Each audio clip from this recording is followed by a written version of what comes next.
Minute کا کام ہے، آپ ساری کٹھی 1 کو دے دو، 2 کو دے دو، 10 کو دے دو، پورے سال میں تقسیم کر کے دو، آسان کام ہے۔ دوسرا، زکوٰۃ ہر مسلمان پہ نہیں ہے، مالدار پر ہے۔ مالداروں سے عرض کروں گا زکوٰۃ دیں۔ میرے ملک کے مالدار بہت تھوڑے ہیں جو زکوٰۃ دیتے ہیں۔ اگر صرف کراچی کے لوگ زکوٰۃ دیں تو کراچی سے لے کر سکردو تک کوئی غریب نہیں رہے گا۔ کسی غریب کی بیٹی وہ ایسے نہیں بیٹھی رہے گی کہ ہاتھ پیلے کرنے کے لیے پیسے کوئی نہ ہو۔ کوئی بیمار بغیر علاج کے نہیں مرے گا۔ صرف کراچی کے تاجر زکوٰۃ پوری دے دیں، سکردو تک کوئی غریب نہیں بچے گا۔ حج مالداروں پر ہے۔ نماز ایک ایسی چیز دہرائی جاتی۔ میرے نبی نے کہا اپنے ملازم پر کام تھوڑا ڈالو تاکہ روزہ آسانی سے نبھا سکے، اپنے روزے کو نبھا سکے۔ اپنے ملازم، اپنے گھر کے نوکر نوکرانیاں، اپنے جاب کے، اپنی شاپ کے نوکر، ان سے کام تھوڑا لو۔ اب تم لوگوں کا سیزن ہوتا ہے رمضان، روزہ روے نہ روے سیزن لگنا چاہیے تھا۔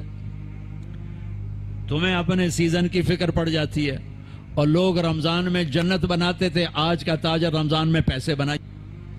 ایسے جو تاجر بیٹھے ہوئے ہیں، انہیں رمضان نہیں چاہیے، ان کو رمضان کا انتظار ہوتا ہے کہ پیسے بڑے آئیں گے، رمضان آئے گا پیسے بڑے آئیں گے۔ جائے روزے جہاں سے آئے، جائے تراویح جہاں سے آسان تھا، روکڑ چاہیے روکڑ ہے۔ اور میں نے ایک نوجوان سے کہا یار تو تبلیغ میں وقت دیا کر، کہا جی میرے بدن میں بڑی دردیں ہوتی ہیں، میں نہیں جا سکتا۔ میں نے کہا ٹھیک ہے۔ میں اسے دیکھتا تھا دکان پہ ایسے جانوروں کی طرح کام کرتا تھا، تو میں نے ایک دن کہا یار تجھے تبلیغ میں جاتے ہوئے دردیں ہوتی ہیں، اور یہ دکان پہ تو جتنا کام ہے اتنا تبلیغ میں تو نہیں، تو یہاں تمہیں دردیں نہیں ہوتی؟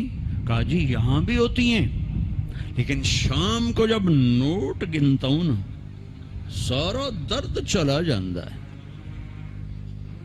ایویں چون نوٹاں دی مارے ساری ہم پیڑا ہیں۔ یہ جتنے ہیں نا تاجر، ان کو رمضان کا انتظار ہوتا ہے کہ پیسے بنیں گے، اس لیے انتظار نہیں ہوتا کہ بخشش ہوگی، اللہ راضی ہوگا، جنت ملے گی، روزے رکھیں گے۔ دیکھو رمضان، لفظ رمضان میں غور کرو، رمضان 12 مہینے، 11 مہینوں کے نام عربوں نے رکھے، اور اس روزے کے مہینے کا نام اللہ نے رکھا۔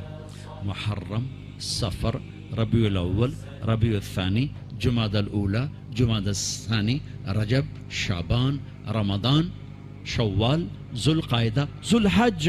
یہ 11 میں سے جو 12واں مہینہ ہے رمضان۔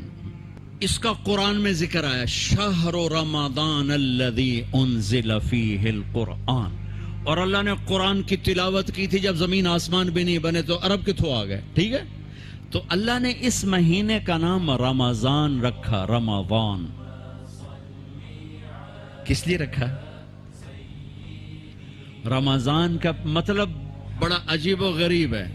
رمضان کا مطلب ہے جل جانا، کبھی سنا؟ جل جانا۔ رمض یرمض، صلاة الاوابین حین ترمض الفصال، مسلم شریف کی روایت۔ جلنا، رمضان جلنا۔ یہ روزے اور اس لفظ رمضان جلنے میں کیا جوڑ ہے؟ جوڑ یہ ہے سبحان اللہ کہ بھوک اور پیاس اندر میں آگ لگاتے ہیں، ٹھیک ہے؟ آگ کا کیا کام ہے؟ جو چیز ڈالو، بھسم، کاغذ ڈالو، پرزا ڈالو، لوہا ڈالو، لکڑ ڈالو، کپڑا ڈالو، مٹی تے سوا بن گئی، ٹھیک ہے؟ تو یہ جو بھوک اور پیاس، اور اب جون کا رمضان ہے تو بھوک پیاس عروج پر ہوگی، اس سے آگ بھی عروج پر ہوگی۔ اس آگ میں جو میرے اندر جلتی ہے بھوک اور پیاس کی وجہ سے، اس میں اللہ کیا کرتا ہے؟ اس میں اللہ روزانہ پچھلے سال کے گناہ ڈالتا ہے اور جلاتا ہے۔ آگ جل رہی، گناہ ڈالو، جل گئے، ڈالو جل گئے، ڈالو جل گئے، ڈالو جل گئے، ڈلتے گئے۔ آخری روزے پورے سال کے جتنے گناہ تھے سارے جلا کے اللہ اسے پاک صاف کر دیتا۔ چل میرا بندہ موج کر، پچھلے سب معاف۔ تو ہمارے سارے پکوڑے والوں کو شوق چڑھا ہوا، رمضان آئے پکوڑے وکن گے، سموسے والے آندے پہ رمضان آوے سموسے وکن گے، جتیاں والے آندے پہ عید آوے جتیاں وکن گیاں۔ وہ کسی کو یہ شوق ہی نہیں کہ بخشش ہوگی، اللہ راضی ہوگا، جنت ملے گی، اللہ کی محبت میں بھوک لگے گی، اللہ کے عشق میں پیاس لگے گی. وہ بھوک اور پیاس کی جو تڑپ اور کسک ہے، پھر ہم ہاتھ اٹھا کے اللہ سے مانگیں گے. ہم کہیں گے یا اللہ، تو عرش کے دروازوں تک میری پکار جائے گی، ساتوں آسمان میری پکار سے گونج اٹھیں گے. مجھے یقین ہے کہ میرا اللہ کہتا ہے، میرا نبی فرماتے ہیں کہ اللہ رمضان میں سارے آسمان کے فرشتوں سے فرماتا ہے روزے رکھنے والوں کی دعا پر آمین کہو. عرش کے فرشتوں سے اللہ فرماتا ہے میری تسبیح چھوڑ دو، رمضان کے روزے رکھنے والوں کی دعا پر آمین کہو، آمین کہو. عرش فرش میں گونج اٹھتی ہیں میری دعائیں، میری صدائیں. آہا، میرے نوحے، میرے گریے ہلا دیتے ہیں. اگر بھوک پیاس میں مزے آ رہے ہوں کہ واہ یا اللہ تو نے کہا تھا نا، دیکھ میں بھوک سے بیٹھا ہوں. اس لیے افطار کے وقت دعا کیوں قبول ہے؟ افطار کے وقت کھانا سامنے ہے، پانی سامنے ہے، اور آواز کان لگے ہوئے ہیں سائرن کی آواز پر، تو اللہ کہتا ہے یہ فرشتہ، یہ میرے بندے، کھانا بھی سامنے ہے، پانی بھی سامنے، یہ کیوں نہیں کھا رہے، یہ کیوں نہیں پی رہے؟ بولو کہ یا اللہ تیری محبت، میری محبت، چلو تم گواہ رہو، میں نے معاف کیا، چل میرا بندہ مانگ، کھانے سے پہلے مانگ. وہ وقت مانگنے کا ہوتا ہے، پکوڑے کھانا دا نہیں ہوتا، سموسے دھکن دا نہیں ہوتا. سموسے، پکوڑے، کچوریاں، 500 چیزاں تا اندر پا لیندے ہو. سارے روزے دی تباہی پھیر کے رکھ دیتے. ایک مہینے کے لیے اوور آلنگ ہے، ٹیوننگ ہے، ٹیوننگ. تھوڑا کھاؤ، تھوڑا کھاؤ، تھوڑا کھاؤ. ٹھنڈے شربت مت پیو، ٹھنڈے شربت مت پیو افطاری کے وقت. بعد میں پینا تو پی لو، افطاری کے وقت اپنے اوپر ظلم مت کرو. سارے دن کا انجن گرم ہے، ایک دم اس کے اوپر برف پھینکتے ہو. تھوڑی دیر صبر کر کے سادہ پانی پی لو، نماز پڑھ لو، پی لو. لیکن عین روزے کے وقت بچو تلی ہوئی چیزوں سے، کراری چیزوں سے، مسالے دار چیزوں سے، ثقیل چیزوں سے بچو. ہلکا پھلکا رکھو پیٹ کو، ہلکا پھلکا، تاکہ روزے کا مقصد حاصل ہو کہ جسم پاک ہو، غلاظتوں سے، گندگیوں سے پاک ہو، صاف ہو. ہاں، اور اپنے دل کو بھی صاف. رمضان میں سب کی بخشش ہو جاتی، سب کی. 4 نہیں بخشے جاتے، 4 آدمی نہیں بخشے جاتے، 4 قسم کے مرد عورت سب کی بخشش ہو جاتی، سب کی. 4. اللہ تعالی ہماری حفاظت فرما لے. کسی بھائی میں یہ عیب ہے، ابھی سن کے توبہ کر لینا. شراب پینے والا، مستقل شراب پینے والا، رمضان میں بخشش نہیں. ماں باپ کا نافرمان، ماں باپ کا نافرمان.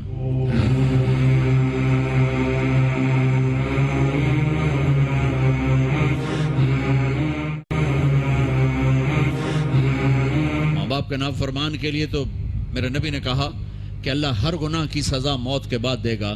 ماں باپ کے نافرمان کو یہیں سے شروع کرے گا اور آگے تک لے کے جائے گا. یہاں بھی سزا دے گا اور آگے بھی سزا دے گا. صرف ایک گناہ دنیا میں ایسا ہے، کفر شرک کی سزا بھی موت کے بعد. زنا، شراب، جوے کی سزا، سود کی موت کے بعد ہے. ایک گناہ ماں باپ کی دل آزاری، دل دکھانا، اللہ یہاں سے یہ سزا شروع کرتا ہے اور آخر تک پہ چلاتا ہے اس کو.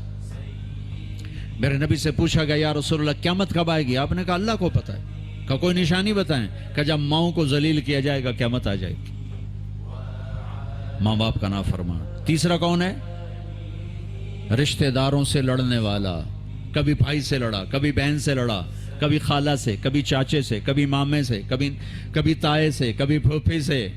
قریبی رشتوں سے لڑنے والا اور تعلق توڑنے والا، اس کی بخشش نہیں ہوگی. چوتھا کون ہے؟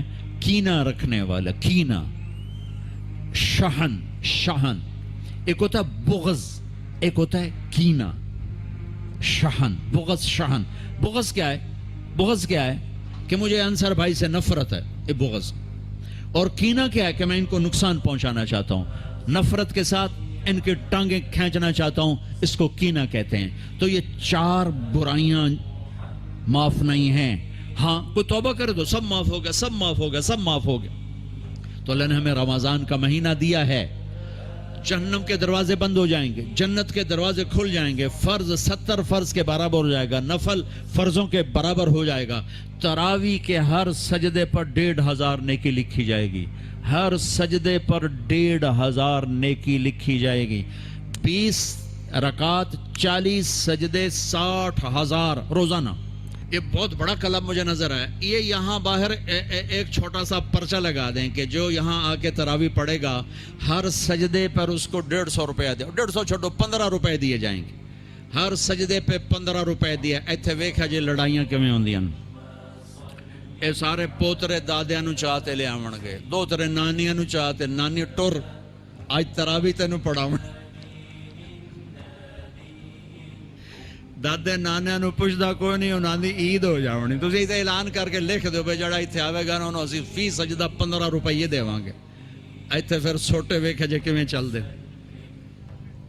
میرے نبی، میرے محبوب، او میرے پیارے اور میرے اللہ کے پیارے دلارے، راج دلارے، وہ کہہ رہے ہیں او میری امت 1 گھنٹہ لگا لو، 1 گھنٹہ 40 سجدے، ہر سجدے پہ 1500 نیکی، 60,000 نیکیاں، اور ہر سجدے پر جنت میں ایک سرخ یاقوت کا محل، اور ہر سجدے پر جنت میں ایک درخت جس کے نیچے 100 سال گھوڑا دوڑ سکتا ہے۔ اتنے تھوڑے وقت میں اتنی کمائی۔ اب 8 تراویح پڑھ کے آدھی مسجد خالی جا رہے ہو، کتھے جا رہے ہو، کی کرن جا رہے ہو، کوئی کام نہیں، 8 پڑھ کے جوتا اٹھا کے جا رہے ہیں۔ اے بھائی پڑھ لو، سال کے بعد آیا ہے موقع اللہ سے لینے کا، اور ہر سجدے پر یہ کچھ اللہ دے رہا ہے۔ اور پھر جب آخری رات ہوتی تو اللہ فرماتے ہیں میرے فرشتوں، میرے بندوں کی رات کی تراویح اور دن کا روزہ، اس کے بدلے میں نے ان کے پچھلے سارے گناہ معاف کر دیے۔ اور آسمان پہ ایک فرشتہ اعلان کرتا ہے یا باغ الخیر ابشر و اقبل، اے بھلائی کے چاہنے والے آگے بڑھ خوشخبری ہو، اور اے برائی کے کرنے والے بس کر اور واپس ہو۔ اور اللہ کا عرش مستقل پہلے آسمان پہ آ جاتا ہے، عرفات کے دن صرف عرفہ کے دن پہلے آسمان پر، لیکن رمضان میں پورا رمضان عرش پہلے آسمان پر۔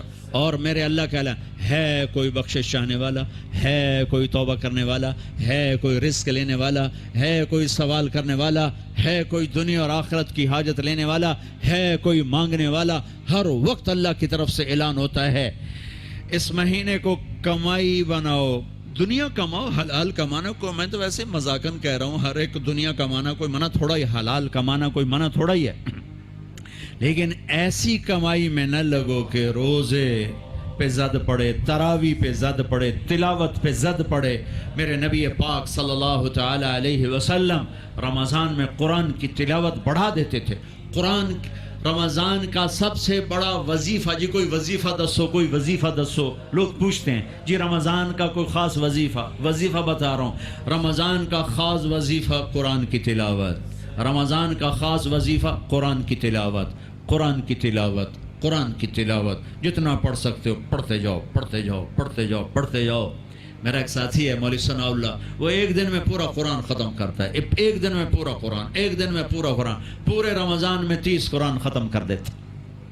سوائے اس کے بیمار ہو جائے تو کوئی بیمار ہو جائے تو 10 پارے، ورنہ پورا قرآن، رمضان قرآن، پورا قرآن۔ تو چلو ہم پورا قرآن نہیں پڑھتے، کچھ تو پڑھو، سارا سال نہیں پڑھا، کچھ تو پڑھو۔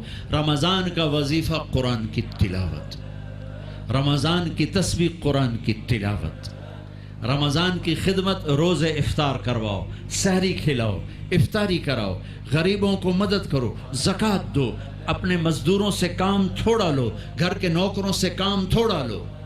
اور رمضان کی سب سے بڑی بات، آپس میں بغض سے دل صاف کرو۔ لڑے ہوئے ہو، رمضان آنے سے پہلے جیسے لوگ حج پر جانے سے پہلے نہیں فون کرتے ہیں، صلح کرتے ہیں، اتنا ہی ضروری ہے رمضان سے پہلے میں دل صاف کر لوں، میں معاف کر دوں، میں معافی مانگ لوں، زیادتی کی ہے تو معافی مانگ لوں، کوئی معافی مانگنے آیا تو معاف کر دوں، میرا دل صاف ہو، کسی سے بغض نہ ہو، کسی سے کینہ نہ ہو، کسی کا حسد نہ ہو، کسی سے رنجش نہ ہو، دل صاف کرو۔ صاف دل اللہ کا عرش بن جاتا ہے، اللہ کا عرش بن جاتا ہے، اللہ کا عرش بن جاتا ہے۔ ایک دوسرے کو معاف کرو، جس سے لڑے ہوئے معاف کر دو، زیادتی کرنے والے کو معاف کر دو۔ میرے نبی کا فرمان ہے، تصل من قطعک وتعطی من حرمک وتعفو عن من ظلمک، جو توڑے اس سے جوڑو، جو نہ دے اسے دو، جو زیادتی کرے اسے معاف کرو۔ یا رسول اللہ یہ تو بڑا مشکل کام ہے، میں ایسے ہی ایک سوال اٹھا رہا ہوں، یا رسول اللہ یہ تو بڑا مشکل کام ہے، تو میرے نبی فرما رہے ہیں تو میری ضمانت ہے، میں گارنٹر، میں ضامن، تم اپنے اخلاق اچھے کرو، میں تمہیں جنت الفردوس میں گھر لے کر دوں گا، جنت الفردوس میں گھر لے کر دوں گا، تم اخلاق اچھے کرو۔ یہ اخلاق کی انتہا کیا ہے؟ جو توڑے جوڑو، جو نہ دے دو، جو محروم کرے عطا کرو، جو زیادتی کرے معاف کرو۔ یہ اسلامی معاشرہ نمازوں سے نہیں بنتا، روزے سے نہیں بنتا، تسبیح سے نہیں بنتا، اسلامی معاشرہ اچھے اخلاق سے بنتا ہے، اچھے اخلاق سے بنتا ہے، اچھے اخلاق سے بنتا ہے۔ ان بیویوں سے کہتا ہوں، اپنے خامند کو سب سے زیادہ عزت اہمیت دو۔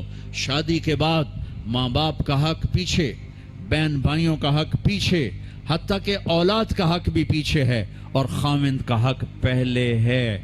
بہت سی عورتیں اپنی نادانی کی وجہ سے ماں باپ کے پیچھے لگ کر اپنے خامند کو چھوڑ دیتی ہیں، خامند کو ذلیل کر دیتی ہیں، اپنے بچے کے پیچھے لگ کے اپنے بچوں کی وجہ سے اپنے خامند کو بے عزت کرتی ہیں۔ بہت سے باپ اپنے بچوں کی وجہ سے بیوی کو بے عزت کرتے ہیں، یا اپنے ماں باپ کی وجہ سے بیوی کو بے عزت کرتے ہیں۔ یہ سب بے اعتدالیاں میرے معاشرے میں ہیں۔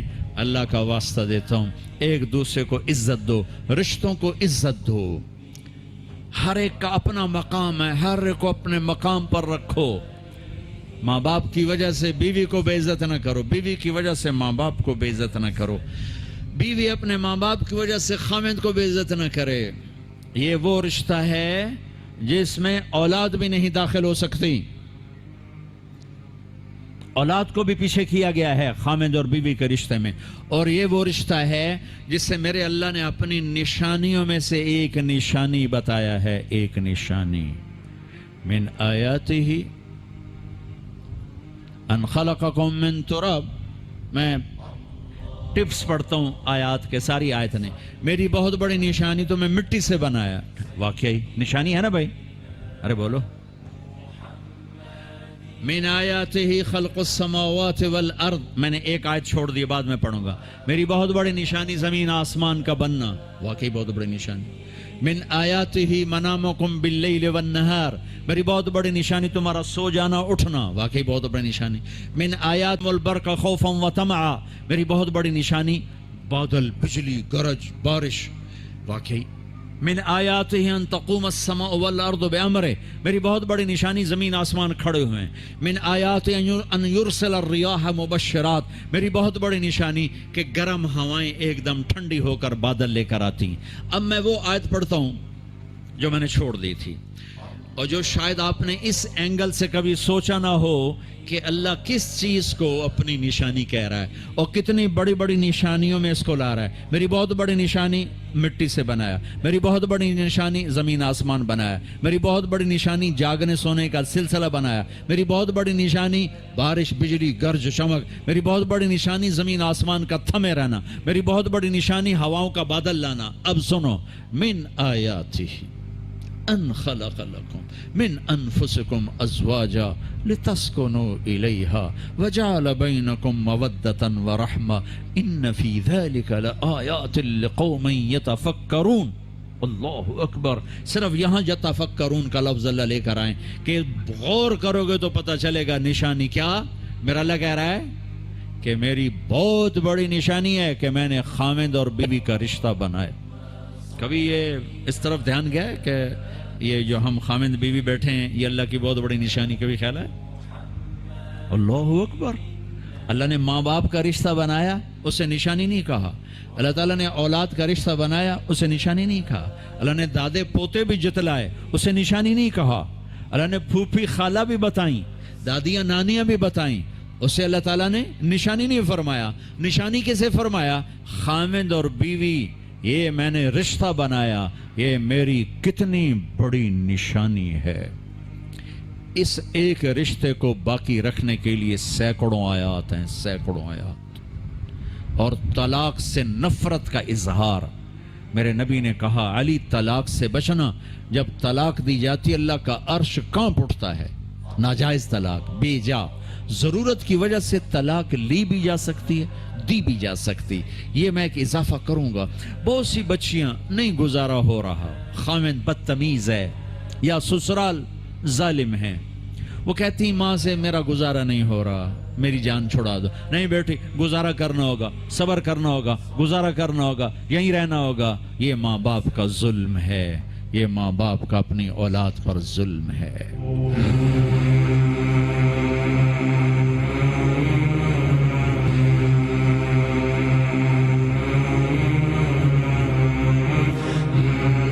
ہمارا تو زمیندارہ ماحول ہے پنجاب کا.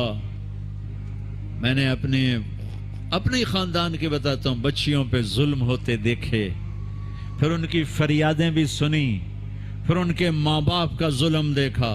اتنا ہی رہنا ہے، اتنا ہی گزارا کرنا ہے، بس اساں ایک باری تیرا کر دیتا ہے، ہن اساں کوئی نہیں کرنا، پیچھا مڑ کے نہ پیاں میں، جی میں کرنا ہی کر، ساڈا کوئی ذمہ نہیں. ماں باپ کہتے ہیں، ماں باپ کہتے ہیں. اور وہ ماہی بے آب، مچھلی پانی کے بغیر تڑپتی ہے، اس طرح اس کا دن اور رات ہے. زندہ کی کھال کھچ رہی ہے، اس طرح اس کا دن اور رات ہے. اور ماں باپ کا جبر، گزارا کرنا ہے، گزارا کرنا. تینوں بعد کون تیرا رشتہ کتوں آئے گا، تیری شادی کتوں کریں گے؟ ابھی تو اس کو ذبح ہونے سے بچا لو. کل تو اللہ نے ہمیں اس کا مکلف ہی نہیں کیا کہ کل کیا ہوگا. کل کو آنے تو دو، پتہ نہیں کل کا دن ہے بھی نہیں کہ ہمارے مقدر میں یا نہیں. ہم کل کے لیے اپنی بچیوں کو ذبح کر دیتے. میں نے ان کو تڑپتے دیکھا. میں صرف اپنی فیملی کی بات بتا، اوروں کی فیملیوں کی بات بتا، جہاں جہاں تعلقات. کہیں رشتہ قریب کا ہے، لڑکی بدتمیز ہے، بچہ شریف ہے، وہ کہتا ابا جی میں طلاق دینا چاہتا ہوں، میرا اس سے گزارا نہیں ہے، زبان شدید ہے. آئے میرے بھائیو، گھروں کی بربادی مالدار ہو یا غریب ہو، برے اخلاق سے ہوتی، برے اخلاق سے ہوتی. دو واقعے اوپر نیچے ہوئے. ایک خاتون ملی، مجھے تعارف کرایا گیا کہ ایک خاتون آ رہی ہیں، ان کے خامند کھربوں پتی ہیں، کھربوں پتی. ٹھیک ہے جی آؤ. اس خاتون نے آتے ہی رونا شروع کر دیا. مولانا لوگ مجھے خوش قسمت سمجھتے ہیں کہ میں بہت بڑے مالدار کی بیگم ہوں، میرا دل زخمی ہے، میرے خامند کا سلوک اچھا نہیں، میں دولت کو آگ لگاؤں، یہ ہیرے کے سیٹ کو میں کیا کروں جب اس کا سلوک ہی میرے ساتھ اچھا نہیں. چند دن کے بعد ایک نوجوان ملا. مولانا میں اپنی زندگی سے تنگ ہوں، میری بیوی انتہائی بدتمیز ہے، انتہائی زبان دراز ہے، میں اپنی زندگی سے تنگ آ چکا ہوں، 3 بچے ہو چکے ہیں، طلاق دے نہیں سکتا، میں کیا کروں. یہ روزمرہ کے واقعات ہیں. تو ضرورت کے لیے طلاق دی جا سکتی ہے، لی جا سکتی ہے، نہ عیب ہے، نہ تانا ہے، نہ ذلت ہے، نہ کوئی داغ ہے. لیکن ابھی فیصلہ آباد سے ایک بچی ملی، اس کی بچی گود میں. طلاق کیوں ہو گئی؟ سسرال نے کہا بچی کیوں پیدا ہوئی ہے، گھر واپس جا. طلاق دے دی. بچی پیدا ہونے پہ طلاق دے دی. پچھلے ہفتے ملا ہوں، پچھلے ہفتے. کیا قصور ہے جی؟ بچی پیدا ہوئی، طلاق دے دی. اور یہ 3 دن پہلے اسلام آباد میں خاتون ملی کہ سسرال نے گھر سے نکال دیا. کیوں؟ 3 بچیاں گھر سے نکال دی. 3 بچیاں پیدا ہونے پر گھر سے نکال دیا. یہ بھی اسی دیس کی کہانی ہے، یہ بھی اسی دیس کی دکھ بھری داستان ہے. ظلم صرف وہ نہیں جو بھتہ کی پرچیاں آ رہی ہیں اور جو دہشت گردی ہو رہی ہے، یہ جیسے وہ بہت بڑا ظلم ہے، ایسے یہ بھی بہت بڑا ظلم ہے کہ کہیں بچیاں ذبح ہو رہی ہیں، کہیں بچے ذبح ہو رہے ہیں. پھر ایک اور ظلم اس کے ساتھ ہے، خاندان سے باہر نہیں کرنی، خاندان میں کریں گے. ہم راجپوت ہیں، میں اپنی بات کر، ہم راجپوت ہیں، ہم اس سے باہر نہیں کرتے. ہم شیخ ہیں، ہم باہر نہیں کرتے. ہم میمن ہیں، ہم باہر نہیں کرتے. ہم پٹھان ہیں، ہم باہر نہیں کرتے. ہم ارائیں، ہم باہر نہیں کرتے. اس بت کو توڑو، اس سے بڑی بچیاں برباد ہوئی ہیں، بڑی زندگیاں برباد ہوئی ہیں۔ میرے نبی نے فرمایا دین دیکھو، اخلاق، اخلاق دین جہاں دیکھو رشتہ کر دو۔ اگر بچہ اپنی پسند کا اظہار کر دے تو اسے نافرمانی نہ سمجھو کہ تو اپنی پسند کا اظہار کیوں کرتا ہے۔ اگر بچی اپنی پسند کا کہہ دے کہ میری یہاں شادی کریں تو اسے بے ادب، اسے بے حیا نہ سمجھو۔ اس نے حیا کے ساتھ شریعت کے مطابق ایک چیز کا مطالبہ کیا ہے۔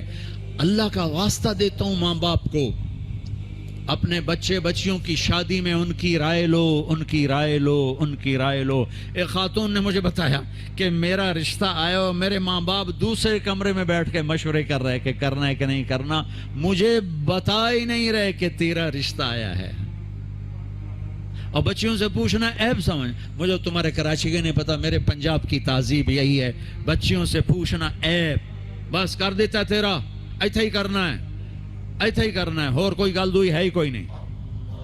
شرابی سے بات، میرے اپنے عزیز دوستوں کے بہت بڑی فیملی، بہت بڑا ذمہ دار گھرانہ، ایک بچی نے فون کہا مولانا صاحب صرف مجھے فون آیا کہ تیرے آسان تیری منگنی کر چھڑی ہے، بس فلانی تاریخ نو تیرا نکاح ہے، ٹھیک ہے میرے ماں باپ ہیں، کر دیا، میں حاضر ہوں، لیکن مولانا اتنا تو میرا حق تھا کہ شرابی سے تو نہ کرتے، ایک شرابی سے میرا نکاح کرتے۔ میرے خاندان میں اور لڑکے بھی تھے، ایک شراب، ان کو پتہ یہ شراب پیتا ہے، اور میری زندگی رل گئی اس کے پیچھے، شرابی کے پیچھے۔ ماں باپ کو ہاتھ جوڑتا ہوں، نکاح بچے بچی کا حق ہے، ان کی رائے کا احترام دو، مسلط مت کرو، یہیں کریں گے اور کہیں نہیں کریں گے۔ اولاد کو نافرمان کر دیا، زنا کے راستوں پر چلا دیا۔ بچوں سے کہتا ہوں، ہاتھ جوڑتا ہوں، اللہ کا واسطہ کورٹ میرج نہ کرو، لو میرج نہ کرو، ماں باپ کی دعا لو، ماں باپ کی دعا لو، ماں باپ کی دعا لو۔ یہ کورٹ میرج، لو میرج تمہیں تباہ کر دے گی، ہلاک کر دے گی۔ یہ محبت کا نشہ چند دنوں میں اتر جاتا ہے۔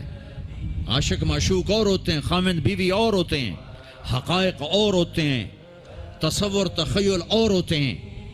میرے رب نے ایک اعتدال کا دین پیش کیا ہے، ایک اعتدال کا دین پیش کیا ہے۔ شادی بچے کا حق ہے، بچی کا حق، ماں باپ پیش کر، بیٹا یہ پیغام ہے، کر دیں، بیٹی یہ پیغام ہے، کر دیں۔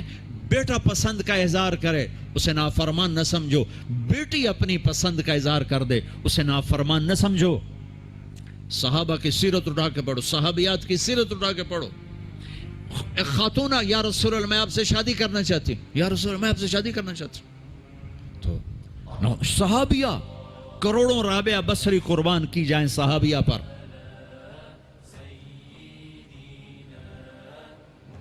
ہاں، میرے نبی نے خاندان کا بت توڑا، اپنی قوم میں شادی کی۔ حضرت عائشہ قریش، حضرت حفصہ قریش، حضرت سودا قریش، ام حبیبہ قریش۔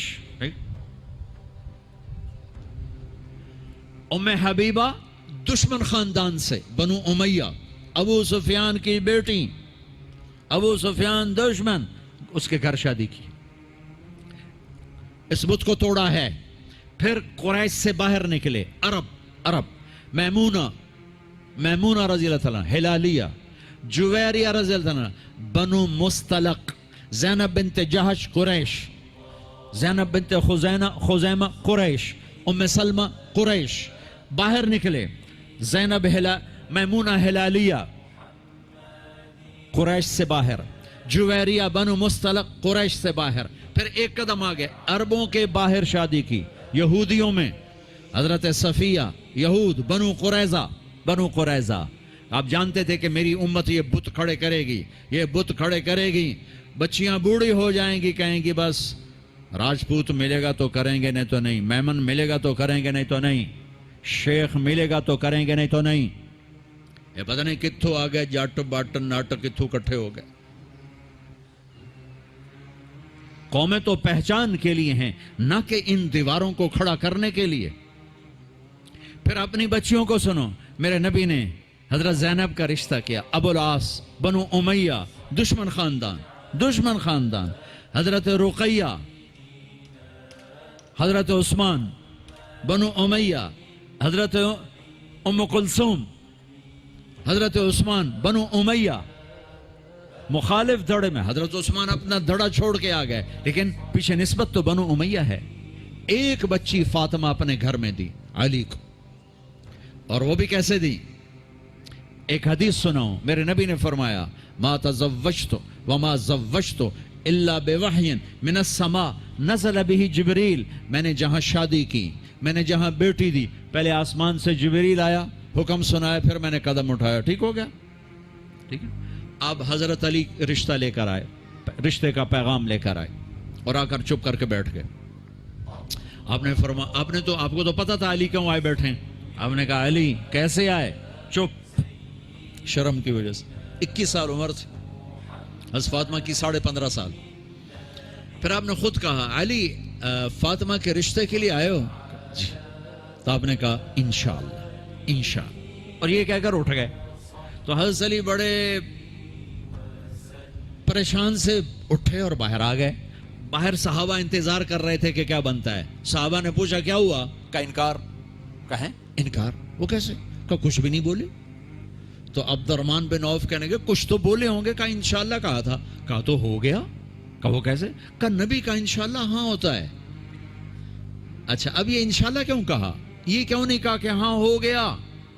آسمان سے وحی آ چکی ہے، جبریل آ چکا ہے کہ فاطمہ علی کے لیے ہے، یہ جوڑا طے ہو چکا ہے. پھر ہاں کیوں نہیں کی؟ ارے آپ کو سمجھانے بتانے کے لیے. سنو میں کیا فریاد کر رہا ہوں. صرف عبادات کا نام اسلام نہیں ہے، یہ سب اسلام بیان کر رہا ہوں. میرے نبی گھر آئے، فاطمہ جیسی جنت کی شہزادی کو بلایا. بیٹی فاطمہ، علی کا رشتہ آیا ہے، ہاں کر دو. کیا وحی کے آنے کے بعد بھی پوچھنے کی ضرورت تھی؟ جب اللہ کہہ چکے ہیں کہ فاطمہ علی کے لیے ہیں، اور آسمان سے جبریل آ چکے ہیں کہ یہ رشتہ آسمانوں پہ طے ہو چکا ہے، پھر یہ کیوں کہا فاطمہ بیٹی علی کا رشتہ آیا ہے، ہاں کر دو؟ یہ کراچی والوں کو سکھانے کے لیے، قیامت تک کی امت کو سکھانے کے لیے کہ بیٹیوں سے پوچھا جاتا ہے کہ یہ شادی بیٹی کا حق ہے، یہ نکاح بیٹے کا حق ہے. یہ ایجاب قبول ماں باپ کرتے ہیں یا لڑکا لڑکی کرتے ہیں؟ اور ایجاب قبول کے بغیر نکاح ہو سکتا ہے؟ میرے ایک دوست ہیں چودھری رفاقت منڈی باؤدین، ان کے گاؤں کا ایک بچہ چھوٹی عمر میں بسوں پہ وہ نوکری پہ لگ گیا، وہ کنڈکٹر بن گیا، کلینر کنڈکٹر. وہ ساری زندگی اس میں گزر گئی. استاد جی جان دے، استاد جی جان دے، استاد جی کٹ لو، استاد جی آگے چلو، استاد جی پیچھے چلو. اس کی شادی ہونے لگی. یہ میں لطیفہ نہیں سنا رہا ہوں، صحیح واقعہ سنا رہا ہوں، منڈی باؤدین. اچھا مولوی صاحب آخیا ہاں بھائی پترا فلانے دی دھی تے اے او دا نام تے اے او دا پیو تے اتنا مار میں تینوں دتی تو قبول کیتی. تو آخر لگا جی آن دیو. تو اس کے بھائی نے اس کو کونی ماری، کہندا جی جان دیو.